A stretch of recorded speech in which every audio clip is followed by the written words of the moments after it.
मैं आपको बताने जा रहा हूँ, आपने शायद ही पहले सुना होगा। हम अक्सर ये सोचते हैं कि ब्लैक होल सिर्फ तारों को ही अपनी ओर खींचता है, लेकिन क्या आपने कभी ऐसा भी सोचा है कि ब्लैक होल भी किसी चीज को ऑर्बिट कर सकती है? आपने ये अक्सर सुना होगा कि सजिटेरियस ये ब्लैक होल मिल्की वे गैलेक्सी के सेंटर में मौजूद सबसे विशालकाय ब्लैक होल है। इस ब्लैक होल के इर्द गिर्द मिल्की वे गैलेक्सी के अरबों तारे ऑर्बिट करती है, लेकिन ये ब्लैक होल हमारे पृथ्वी के सबसे करीबी ब्लैक होल नहीं, बल्कि ये ब्लैक होल हमारे पृथ्वी से 26,000 प्रकाश वर्ष दूर है। पृथ्वी के सबसे पास वाले ब्लैक होल का नाम गीगा BH1 है और ये ब्लैक होल हमारे पृथ्वी से महज 1560 प्रकाश वर्ष की एवरेज दूरी पर मौजूद है। अब तक के रिपोर्टों से यही पता चलता है कि गीगा 1 ने एक भी तारे नहीं निगले हैं और मजे की बात यह है कि इस ब्लैक होल के ऑर्बिट में एक हमारे सूरज जैसा तारा भी है जो कि इसी को ऑर्बिट करती है। वैज्ञानिकों का मानना है कि ये ब्लैक होल किसी विशालकाय तारे के विस्फोट से बना था।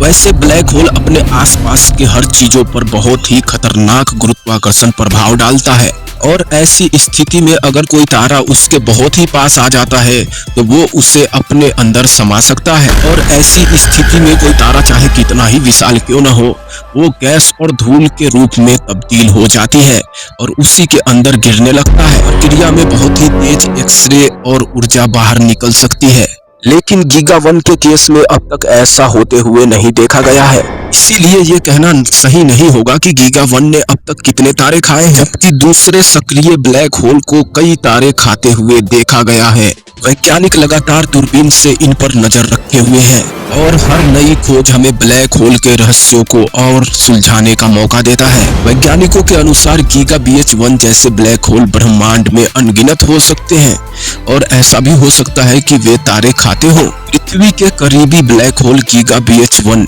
अपने तारे के साथ मिल्की वे गैलेक्सी के केंद्र का चक्कर लगाती है, जिससे ये पता चलता है कि ब्रह्मांड के सबसे खतरनाक शिकारी भी किसी बड़े व्यवस्था का हिस्सा है। दोस्तों, अब तक के ज्ञात सबसे ताकतवर ब्लैक होल का द्रव्यमान 66 अरब सूरज के बराबर है। ये ब्लैक होल पृथ्वी से 10.4 अरब प्रकाश वर्ष दूर है। इसका इवेंट होराइजन इतना खतरनाक है कि इसका व्यास हमारे पूरे सौर मंडल के कई गुना ज्यादा है। बहुत से लोग ये सोचते हैं कि ब्लैक होल अपने आसपास मौजूद हर चीजें अपने अंदर खींच लेती है, लेकिन ये बात पूरी तरह सच नहीं है। अगर हमारा सूरज भी एक ब्लैक होल के रूप में तब्दील हो जाए, फिर भी ऐसा नहीं होगा कि धरती आज ही उस ब्लैक होल का हिस्सा बन जाए, बल्कि धरती उसी जगह से परिक्रमा करती रहेगी। फर्क सिर्फ इतना पड़ेगा कि हमें सूरज की रोशनी और गर्मी नहीं मिलेगी, जिससे कि पृथ्वी पर जीवन बिल्कुल खत्म हो जाएगा। यानी ब्लैक होल का गुरुत्वाकर्षण उसके द्रव्यमान पर निर्भर करता है। केवल एक ब्लैक होल किसी चीज को इतना प्रभावित नहीं कर सकती है। ब्रह्मांड में कुछ ऐसे भी ब्लैक होल है जो एक दूसरे का चक्कर लगाती है। जब ये ब्लैक होल एक दूसरे का चक्कर लगाते लगाते बहुत पास आ जाती है, तब इतना भयानक टक्कर होता है कि इससे निकलने वाली ऊर्जा की तरंगे पूरे ब्रह्मांड में फैल जाती है और वैज्ञानिक इन्हीं तरंगों की डीप स्टडी करके ये पता लगाते हैं कि कौन सा ब्लैक होल कब टकराया और ये हमसे कितना दूर है। यानी हम इतने दूर मौजूद ब्लैक होल को डायरेक्ट नहीं देख सकते, लेकिन उनसे आई तरंगों की डीप रिसर्च करके उनका पता लगा सकते हैं।